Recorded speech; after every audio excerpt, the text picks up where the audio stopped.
Hello and welcome to the No One Asked You podcast. This series, I am once again joined by my wonderful co-host, that darn Kitty. Dorkus and I are sharing our experience reading The Way of Kings for the first time. Each episode, we will summarize what we've read and discuss the experience along the way. This is Storming the Archives, The Way of Kings, and today we discuss Chapter 13. Chapter 13. Chapter 13. Now, thanks to a wonderful set of circumstances, folks, Kita and I managed to squeeze in an extra recording day. And because we got an extra recording day in, that gives us an opportunity to do 13 as a blind read. Woohoo! Chapter 13. 10 Heartbeats. I realize that you are probably still angry. That is pleasant to know. Much as your perpetual health, I have come to rely upon your dissatisfaction with me. It is one of the Cosmere's great constants, I should think. That is the very first mention of the word Cosmere. Right. We have... Wow. Okay, perpetual health. So it's the same person writing to the guy with immortality. Yeah, it's the same note even, maybe. Yeah. Not to make everything about Hoyd, but given that we haven't heard any other character mention the word Cosmere, and we know that Hoyd is someone who travels from place to place, do you think this is Hoyd related? I don't know. It could be. It's a possibility. Okay. I mean, okay, look, a little bit of meta knowledge here. We know that there's a Mistborn modern era, right? Which presumably takes place long after the Kelsier Vin stuff. And we know that Hoyd was seen by Kelsier. So it could be that Hoyd is immortal. It should be, kind of. I'm thinking, like, he's done quite a lot. And what makes him so special that he can just travel the Cosmere? Yeah. Interesting. I want to know more. As usual. 10 heartbeats. 1. That was how long it took to summon a Shardblade. If Dalinar's heart was racing, the time was shorter. If he was relaxed, it took longer. 2. On the battlefield, the passing of those beats could stretch like an eternity. He pulled his helm on as he ran. 3.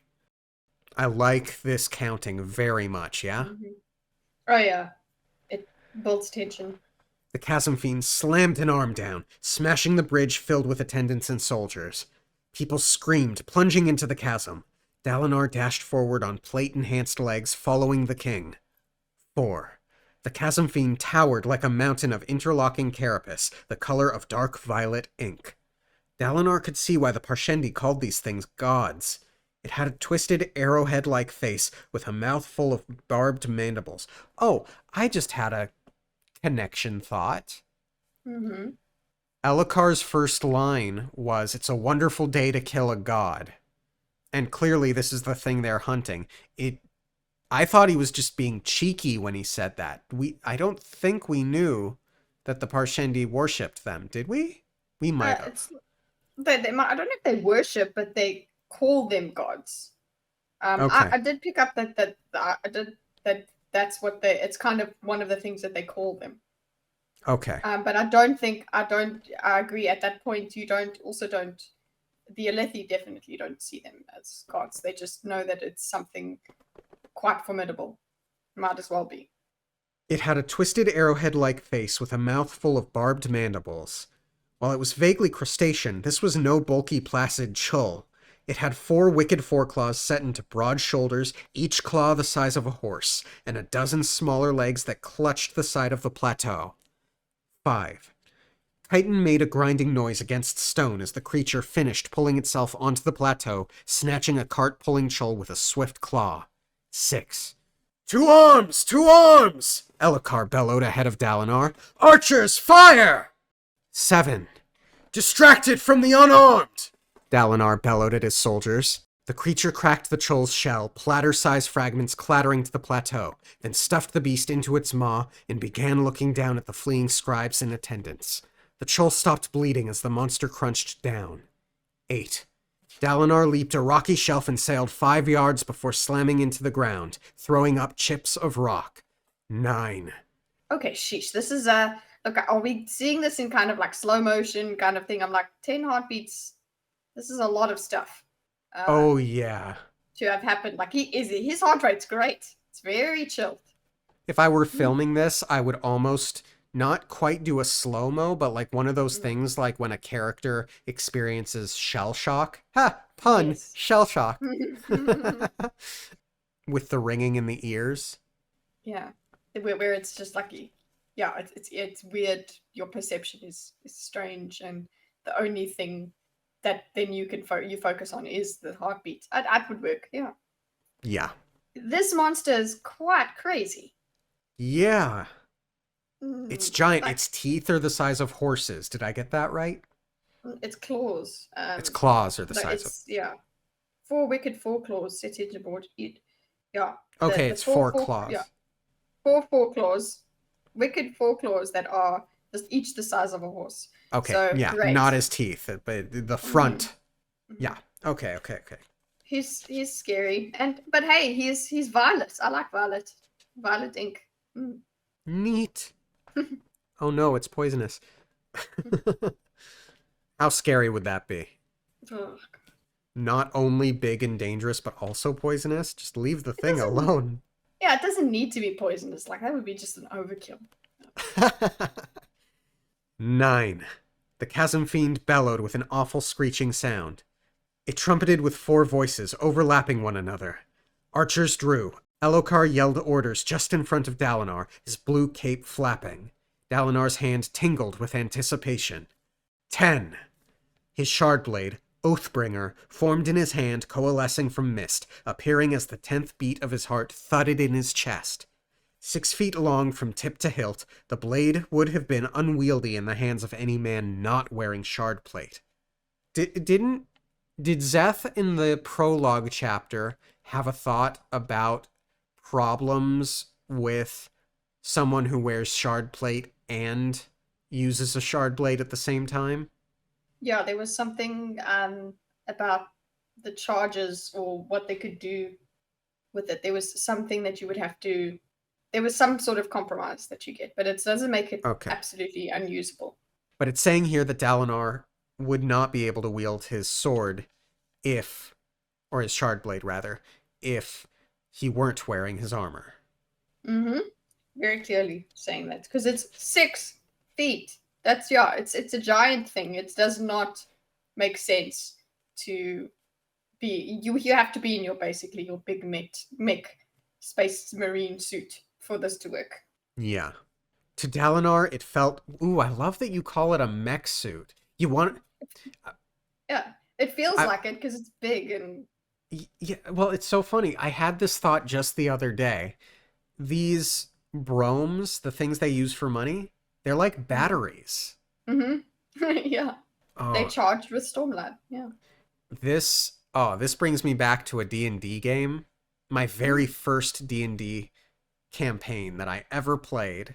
It was sort of a medieval type setting, but it was one of those faux medieval type settings set in the future where magic is actually nanotechnology. Oh, cool. Yeah.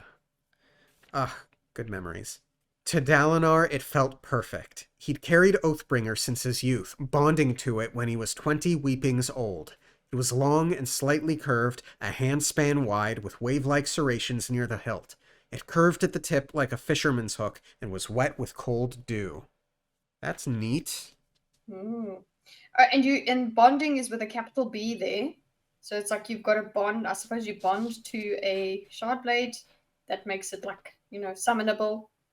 I would love to find out how that works. Yeah. That's not the guy on the front page, is it? That looks like a serrated... No, it's not. No. Slightly curved. Yeah, I'm not seeing a curve on the cover art. And it curved at the tip, like a fisherman's hook. That's interesting. Yeah. Almost like it was made for this. This sword was a part of him. He could sense energy racing along its blade as if it were eager. A man never really knew life itself until he charged into battle with plate and blade. "Make it angry!" Elokar bellowed, his shard blade, Sunrazor, springing from mist into his hand. It was long and thin with a large crossguard and was etched up the sides with the 10 fundamental glyphs. He didn't want the monster to escape. Dalinar could hear it in his voice. Dalinar was more worried about the soldiers in attendance. This hunt had already turned terribly wrong. Perhaps they should distract the monster long enough for everyone to escape, then pull back and let it dine on chulls and hogs. The creature screamed its multi-voiced wail again, slamming a claw down among the soldiers. Men screamed, bones splintered, and bodies crumpled. Oh, Yes, okay. scary. Oh my god, the multi-voice bellowing thing is, oh, no. No, thank you. Did you have to Art- do that? Ugh. Sorry? Archers loosed. Sorry. Come on, people are dying. There has to be some levity. Archers loosed, aiming for the head. 100 shafts zipped into the air, but only a few hit the soft muscle between plates of chitin. Behind them, Sadeas was calling for his grandbow. Dalinar couldn't wait for that. The creature was here, dangerous, killing his men. The bow would be too slow. This was a job for the blade. Also, it's dangerous to fire into melee. Then again, maybe the creature's big enough that... It's It's flippin' fine. massive, yeah. Yeah. Adolin charged past, riding Sureblood. The lad had gone racing for his horse, rather than charging like Elokar had. Dalinar himself had been forced to stay with the king. The other horses, even the war horses, panicked, but Adolin's white Rashadium stallion held steady. In a moment, Gallant was there, trotting beside Dalinar. Dalinar grabbed the reins and heaved himself into the air with plate-enhanced legs, jumping up into the saddle. The force of his landing might have strained the back of an ordinary horse, but Gallant was made of stronger stone than that. I am loving the horses, okay? Of course, I'm just going mad for them because Yes. and I know I say mech suit, so they are bigger in my mind, but the point is that it is just an armor suit. They can ride horses at the same time, so, and the horses are, yes, stronger. It's better to have a stronger horse with that. So Yeah, that makes sense. And the horses are colorful. Again, everything in this world, super colorful. their names as well. Oh yeah, Gallant, Sureblood. Yeah, so good. Elokar closed his helm, the sides misting. That is totally mech suit. "Hold back, your majesty!" Dalinar called, riding past. "Wait until Adolin and I weaken it!" Dalinar reached up, slamming down his own visor. The sides misted, locking it into place, and the sides of the helm became translucent to him. You still needed the eye slit. Looking through the sides was like looking through dirty glass, but the translucence was one of the most wonderful parts of Shardplate. Totally mech suit. How did I not see that before? Very cool. Yeah, you can see through it. Okay. It seems so technological. Yeah. Dalinar rode into the monster's shadow. Soldiers scrambled about, clutching spears. They hadn't been trained to fight 30-foot-tall beasts, and it was a testament to their valor that they formed up anyway, trying to draw attention away from the archers and the fleeing attendants. Arrows rained down, bouncing off the carapace, and becoming more deadly to the troops below than they were to the chasm fiend. Dalinar raised his free arm to shade his eye slit as an arrow clanged off his helm. Okay. Wow. So still dangerous. Yeah, there you go. You were saying it's probably not a good idea. It's like, and also if it's getting deflected all over the place, yeah, it's not good. Yeah. Adolin fell back as the beast swung at a batch of archers, crushing them with one of its claws. "I'll take the left!" Adolin yelled, voice muffled by his helm. Dalinar nodded, cutting to the right, galloping past a group of dazed soldiers and into sunlight again as the chasm fiend raised a foreclaw for another sweep. Dalinar raced under the limb, transferring Oathbringer to his left hand and holding the sword out to the side, slashing it through one of the chasm fiend's trunk-like legs. The blade sheared the thick chitin with barely a tug of resistance. As always, it didn't cut living flesh, though it killed the leg as surely as if it had been cut free. The large limb slipped, falling numb and useless. That's how it goes. Oh, this is cool. Monster Yeah. hunting. Woo. Is it like Monster Hunter? What now? Monster Hunter. Obviously, you have to keep going, and then you'll break a limb and you'll do a this and a that is kind of damage, just so that you could have the game mechanics, obviously, of it. Sure, But sure, sure. yeah, this is cool. But this is good old-fashioned monster hunting, and I love it. Mm-hmm. Yeah, And it's a smart plan to go for the legs. yeah. That's what you do with the big monsters. You have to have a plan of how you're gonna. They're all big, but how you're going to get at it, and it has specific moves that it will do, like sweeping its arms and things. So you got to apply strategy. I'm loving it. Not that I'm very good at it, but I'm just saying it's good to see other people do it. Yeah. The monster roared with its deep, overlapping, trumpeted voices. On the other side, Dalinar could make out Adolin slicing at a leg. The creature shook, turning toward Dalinar. The two legs that had been cut dragged lifelessly. The monster was long and narrow like a crayfish and had a flattened tail. It walked on 14 legs. How many could it lose before collapsing? Ooh, it's a lobster. It's a big one. What is with all the crabs in this world? Okay. Dalinar rounded Gallant, meeting up with Adolin, whose blue shard plate was gleaming, cape streaming behind him. They switched sides as they turned in wide arcs, each heading for another leg. Meet your enemy, monster! Elokar bellowed. Dalinar turned. The king had found his mount and had managed to get it under control. Vengeance wasn't a Rashadium, but the animal was of the best Shin stock. Astride the animal, Elokar charged, blade held above his head. Well, if Elokar wanted to boost his reputation for bravery, this sure as hell will do it, right? Yeah, and it's genuine bravery. It's not just posturing and going. It's like, no, I'm gonna do it. Let's go. Yeah. Well, there was no forbidding him the fight. He should be all right in his plate so long as he kept moving. The legs, Elokar! Dalinar shouted. Elokar ignored him, charging directly for the beast's chest. It would be really interesting if Elokar died this chapter.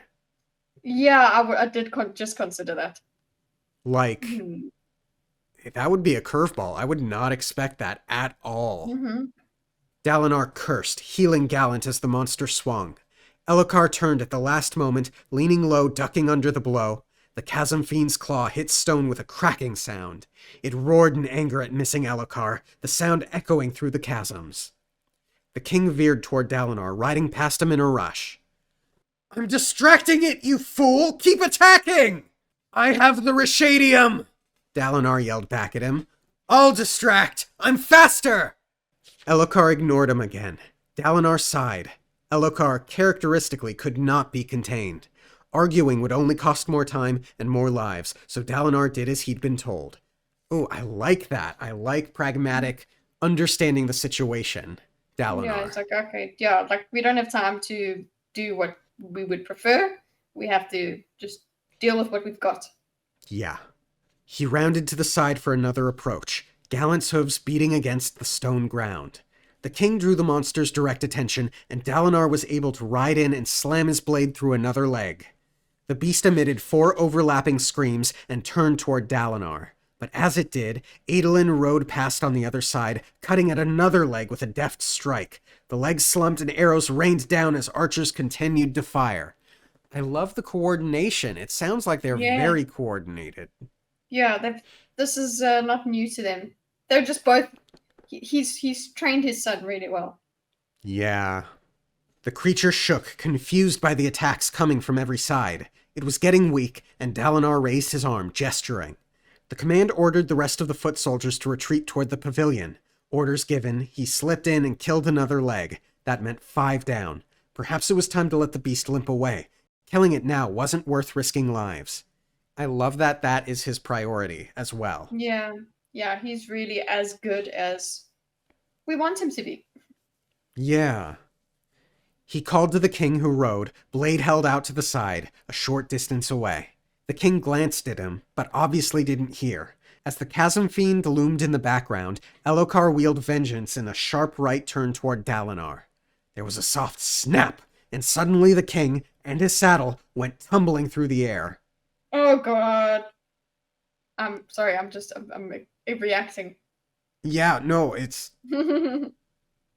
He can't die this soon in, can he? The snap. This is scary, and also, we were just talking about Dalinar being pragmatic, and you know them being coordinated and everything. Elhokar is reckless, and I don't. That it's going to be his own fault. Yeah. Who becomes king then? Would it be Dalinar? Dalinar, yeah, it should be. People would look up to Dalinar. That they were just saying in the previous chapter that. Well, then again, hold up. Okay, so in the previous chapter, it was His described reputation was as going. yeah, exactly. So, but it was described that in the beginning, Dalinar was kind of the preferable. They were thinking that he could have been king if he really wanted to because of Hmm. his reputation then. But as you said, it's kind of diminished now. So probably not. Now there would be a squabble for the king. Yeah. Sadeas might even try to make a play, although could he without a shard blade? Yeah, probably. But politically, it seems like he's got stuff going on. And he would probably have shard bearers and things like that. Sadeas would probably try to spread rumors that Dalinar let Elhokar die in a bid to Mm, become king. true. That's one option. Seems like Yeah. he's slithery that way. Yeah. The horse's quick turn had caused the saddle girth to break. A man in shardplate was heavy and put a great strain on both his mount and saddle. Dalinar felt a spike of fear, and he reined in gallant. Elhokar slammed to the ground, dropping his shard blade. The weapon reverted to mist, vanishing. It was a protection to keep a blade from being taken by your enemies. They vanished unless you willed them to stay when releasing them. Very cool. The blade, the protections and things. So you have to will the blade to stay. That's pretty cool. Yeah. Elhokar! Dalinar bellowed. The king rolled, cape wrapping around his body, then came to rest. He lay dazed for a moment. The armor was cracked on one shoulder, leaking stormlight. The plate would have cushioned the fall. He'd be all right. Unless... A claw loomed above the king. Oh shit. Oh no. Dalinar felt a moment of panic, turning gallant to charge toward the king. He was going to be too slow. The beast would... An enormous arrow slammed into the chasm fiend's head, cracking chitin. Purple gore spurted free, causing the beast to trump in agony. Dalinar twisted in the saddle. Sadeas stood in his red plate, taking another massive arrow from an attendant. He drew, launching the thick bolt into the chasm fiend's shoulder with a sharp crack. Oh, Oh, good. So he isn't also letting the king die. It works. Okay, okay. yeah. Dalinar raised Oathbringer in salute. Sadeas acknowledged, raising his bow. They were not friends, and they did not like one another, but they would protect the king. That was the bond that united them. Okay, I good. like that. That's our Mm-hmm. first Dalinar POV on Sadeas, and Yeah. I like it. Yeah, keep the king alive and unite. Yep. Get to safety! Dalinar yelled to the king as he charged past. Elhokar stumbled to his feet and nodded. Dalinar moved in. He had to distract the beast long enough for Elhokar to get away. More of Sadeas' arrows flew true, but the monster started to ignore them. Its sluggishness vanished, and its bleats became angry, wild, crazed. It was growing truly enraged. This was the most dangerous part. There would be no retreating now. It would follow them until it either killed them or was slain. Well, the best laid plans of crabs and men, right? Giant crabs and men, yes. A claw smashed to the ground just beside Gallant, throwing chips of stone into the air. Dalinar hunkered low, careful to keep his shard blade out, and he cut free another leg. Adolin had done the same on the other side. 7 legs down. Half of them. How long before the beast dropped? Normally at this stage, they had launched several dozen arrows into the animal. It was difficult to guess what one would do without that prior softening. Besides that, he'd never fought one this large before. He turned gallant, trying to draw the creature's attention. Hopefully Elhokar had... Are you a god? Elhokar bellowed. Dalinar groaned, looking over his shoulder. The king had not fled. He strode toward the beast, hand to the side. I defy you, creature! Elhokar screamed. I claim your life! They will see their gods crushed, just as they will see their king dead at my feet! I defy you! Very cool. This would be very epic stuff and cool if it wasn't so silly of Elhokar. Yeah, it's gotten to a point where he's being foolhardy. Yeah. Like, I don't think he needs to finish it. But I also think that this is extreme rage for the life of his father. And just also because he's still thinking about the Parshendi, and he's doing his performative thing of, look how brave I am, I'm worthy of being king. That's the whole thing. Obviously, it's not that he's consciously thinking of that. It's just it comes. That's part of his motivations. Yeah. Damnation's own fool, Dalinar thought, rounding gallant. Elhokar's shardblade reformed in his hands, and he charged toward the monster's chest, his cracked shoulder leaking stormlight. He got close and swung at the beast's torso, cutting free a piece of chitin. Like a person's hair or nails, it could be cut by a blade. Then Elhokar slammed his weapon into the monster's breast, seeking its heart. Just to note the mechanics of this, so far, if you're cutting the flesh, or you're striking the flesh of a creature or whatever, it doesn't cut it actually off. It just kills it. It's dead. But then the chitin, or hair or nails, anything like that sort of stuff can get chopped off. It's not living. So just noting that mechanic there that's been demonstrated to us. Good catch. The beast roared and shook, knocking Elhokar free. The king barely kept hold of his blade. The beast spun. That movement, unfortunately, brought its tail at Dalinar. He cursed, yanking Gallant in a tight turn, but the tail came too quickly. It slammed into Gallant, and in a heartbeat, Dalinar found himself rolling, Oathbringer tumbling from his fingers and slicing a gash in the stone ground before puffing to mist. Oh. Father! A distant voice yelled. Dalinar came to rest on the stones, dizzy. He raised his head to see Gallant stumbling to his feet. Blessedly, the horse hadn't broken a leg, though the animal bled from scrapes and was favoring one leg. Stay alive, horsey! Stay alive! Please. Away! Dalinar said. The command word would send the horse to safety. Unlike Elhokar, it would obey. That's pretty funny. Yeah. I like that thought. It's just a dry thought. It's really good. Yeah. Good humor amidst a bunch of action. And that's not MCU humor. That's... No. Like, quality. Quality stuff. Dalinar climbed to his feet, unsteady. A scraping sound came from his left, and Dalinar spun just in time for the Chasm Fiend's tail to take him in the chest, tossing him backward. Again the world lurched, and metal hit stone in a cacophony as he slid. No! He thought, getting a gauntleted hand beneath himself and heaving, using the momentum of his slide to throw himself upright. As the sky spun, something seemed to right, as if the plate itself knew which way was up. He landed, still moving, feet grinding on stone. Oh, so cool. Such a cool cinematic. Yeah. Oh. This is action movie stuff right here. He got his balance, then charged toward the king, beginning the process of summoning his shardblade again. 10 heartbeats. An eternity.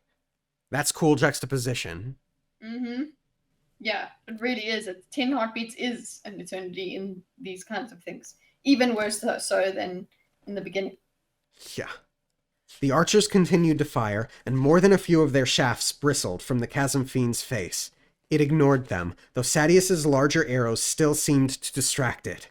Adolin had sheared through another leg, and the creature lumbered uncertainly, 8 of its 14 legs dragging uselessly. It's gotta be near its end, yeah? Come on, yeah, it's movement. How is it moving around so much with just like a couple legs, basically? Father! Oh no, it's a different son. I hope he doesn't... Oh, if he gets in the way, if he distracts... I'm so mad. Dalinar turned to see Renarin, dressed in a stiff blue Kholin uniform with a long coat buttoning to the neck, riding across the rocky ground. "Father, are you well? Can I help?" "Fool boy!" Dalinar said, pointing. "Go!" "But—" "You're unarmored and unarmed!" Dalinar bellowed. "Get back before you get yourself killed!" Truth! Oh my gosh, please, please! I'm thinking it would be interesting if he died now. So I'm worried, and I would like him to not die. Thank you. Yeah. Renarin pulled his roan horse to a halt. "Go!" Renarin galloped away. Dalinar turned and ran toward Elhokar, Oathbringer misting into existence in his waiting hand. Elhokar continued to hack at the beast's lower torso, and sections of flesh blackened and died when the shard blade struck. If he rammed the shard blade in just right, he could stop the heart or lungs, but that would be difficult while the beast was upright. Adolin, stalwart as always, had dismounted beside the king. He tried to stop the claws, striking at them as they fell. Unfortunately, there were 4 claws and only one of Adolin. 2 swung at him at once, and though Adolin sliced a chunk out of one, he didn't see the other sweeping at his back. Dalinar called out too late. Shardplate snapped as the claw tossed Adolin into the air. He arced and hit in a tumble. His plate didn't shatter, thank the heralds, but the breastplate inside cracked widely, leaking trails of white smoke. No, not down. Oh god, just no, okay? No, just no one die, okay? This is brutal. The white smoke, these are Iron Man. Yeah. It's impossible. This is now a sci-fi book to me. Mm-hmm. Unironically. Yeah, unironically, no, it's true. And yeah, Dalinar doesn't die because he's just. I'm not Dalinar. I don't want Adolin to die. I don't want him to die. No. But I feel like he can. No, but we've got part 2. This part we're in involves him just. No, he can't die now. Anyway, let's find out. Adolin rolled lethargically, hands moving. He was alive. No time to think about him now. Elhokar was alone. Interesting. So, it could be said he's picking Elhokar over his own son, but but he sees that his son is fine-ish. Yeah. So, yeah, I don't think it's that much of an impactful choice. No, not yet, depending on what happens next. Yeah. But right now, it seems like that's a good choice that he made. Yeah. Pragmatic. Mm-hmm. The beast struck, pounding the ground beside the king, knocking him off his feet. His blade vanished, and Elhokar fell face first on the stones. Something changed inside of Dalinar. Reservations vanished. Other concerns became meaningless. His brother's son was in danger. Oh, I love that line. His brother's son was in danger. And now what comes next? This is great. He had failed Gavilar, had lain drunk in his wine while his brother fought for his life. Dalinar should have been there to defend him. Only 2 things remained of his beloved brother. 2 things that Dalinar could protect in a hope to earn some form of redemption. Gavilar's kingdom and Gavilar's son. Elhokar was alone and in danger. Nothing else mattered. Yes! Oh, I love Dalinar. Me too. He's amazing. Elhokar isn't the greatest, but I understand the motivation that Dalinar has. That loyalty, that love. And the guilt, because he's looking for redemption. Yeah. He really does. He blames himself for his brother's death. So he's looking for redemption in every way he can because of the regret he has for not being there for his brother. Yeah. Adolin shook his head, dazed. He slammed his visor up, taking a gasp of fresh air to clear his mind. Fighting. They were fighting. He could hear men screaming, rocks shaking, an enormous bleeding sound. He smelled something moldy, great shell blood. The Chasm Fiend, he thought. Before his mind was even clear, Adolin began summoning his blade again and forced himself to his hands and knees. The monster loomed a short distance away, a dark shadow upon the sky. Adolin had fallen near its right side. As his vision lost its fuzziness, he saw that the king was down and his armor was cracked from the blow he'd taken earlier. The Chasm Fiend raised a massive claw, preparing to slam it down. Adolin knew, suddenly, that disaster was upon them. The king would be killed on a simple hunt. The kingdom would shatter, the high princes divided, the one tenuous link that kept them together cut away. Oh no. Oh, damn. Yeah, that's exactly what it would be. That's why we keep him alive. He's not the greatest, but we gotta keep him alive. No! Adolin thought, stunned, still dazed, trying to stumble forward. And then he saw his father. Dalinar charged toward the king, moving with a speed and grace no man, not even one wearing shardplate, should be able to manage. He leaped over a rock shelf, then ducked and skidded beneath a claw, swinging for him. Other men thought they understood shardblades and shardplate, but Dalinar Kholin, at times, he proved them all children. Very cool. He's extra cool, okay? Extra good with it. The speed and grace line almost reminds me of Kaladin, with the wind guiding him. Oh yeah, with the like it's seeming to ripple around him. Yeah. And it's possible he has the Almighty looking after him? Mm-hmm. Dalinar straightened and leaped, still moving forward, cresting by inches a second claw that smashed apart the rocky shelf behind him. It was all just a moment, a breath. The third claw was falling toward the king, and Dalinar roared, leaping forward. He dropped his blade. It hit the ground and puffed away. As he skidded beneath the falling claw, he raised his hands and he caught it. He bent beneath the blow, going down on one knee, and the air rang with a resounding clang of carapace against armor. But he caught it! He let go of his blade. Yeah, he let it disappear. And puffed away. It did puff away. It hit the ground and puffed away. As he skidded beneath the one, he raised his hand. Okay, and he caught it. So it left and came back. Wow, okay. That's why we're gonna curse now. Stormfather! Adolin thought, watching his father stand over the king bowed beneath the enormous weight of a monster many times his size. Shocked archers hesitated. Sadeas lowered his grand bow. Adolin's breath caught in his chest. Dalinar Okay, held... hold on. He didn't catch the blade. He caught the claw. So he's underneath the claw. He caught the swap of the claw and he saved the king. Yeah. Okay. He's doing the Captain America Thanos thing. Mm-hmm. Yeah. Yeah, that's totally what this is. Mm-hmm. Dalinar held back the claw and matched its strength, a figure in dark silvery metal that almost seemed to glow. The beast trumpeted above, and Dalinar bellowed back a powerful, defiant yell. Yeah, that's totally Captain America and Thanos. In that moment, Adolin knew he was seeing him. The Blackthorn, the very man he'd been wishing he could fight alongside. The plate of Dalinar's gauntlets and shoulders began to crack, webs of light moving down the ancient metal. Adolin finally shook himself into motion. I have to help! Yes, hurry up, help! It's fading, cracking.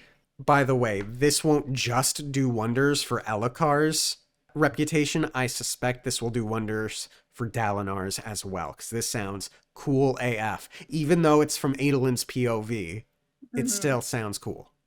Yeah, and it also just father-son wise, he's also realizing, no, his father's still the great man he thought he was. Now he should listen to him. He's not gone crazy. Yeah. His shard blade formed in his hand, and he scrambled to the side and sheared through the leg nearest to him. There was a crack in the air. With so many legs down, the beast's other legs couldn't hold its weight, particularly when it was trying so hard to crush Dalinar.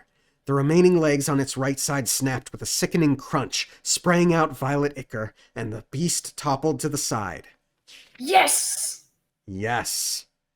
The ground shook, nearly knocking Adolin to his knees. Dalinar tossed aside the now limp claw, stormlight from the many cracks steaming above him.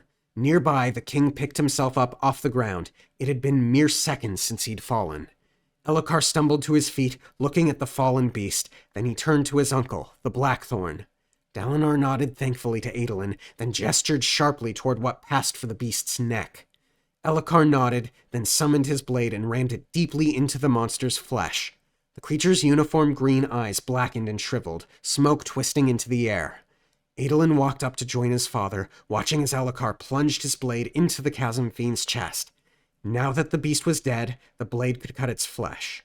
Violet ichor spurted out, and Elokar dropped his sword and reached into the wound, questing with plate-enhanced arms, grabbing something. He ripped free the beast's gem heart, the enormous gemstone that grew within all chasm fiends. Batteries, totally batteries. It was lumpy and uncut, but it was a pure emerald and as big as a man's head. It was the largest gem heart Adolin had ever seen, and even the small ones were worth a fortune. Well, here's hoping he gives it to Dalinar for that save.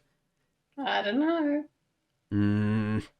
Elokar held aloft the grisly prize, golden glory spren appearing around him, and the soldiers yelled in triumph. Whoa! Whoa.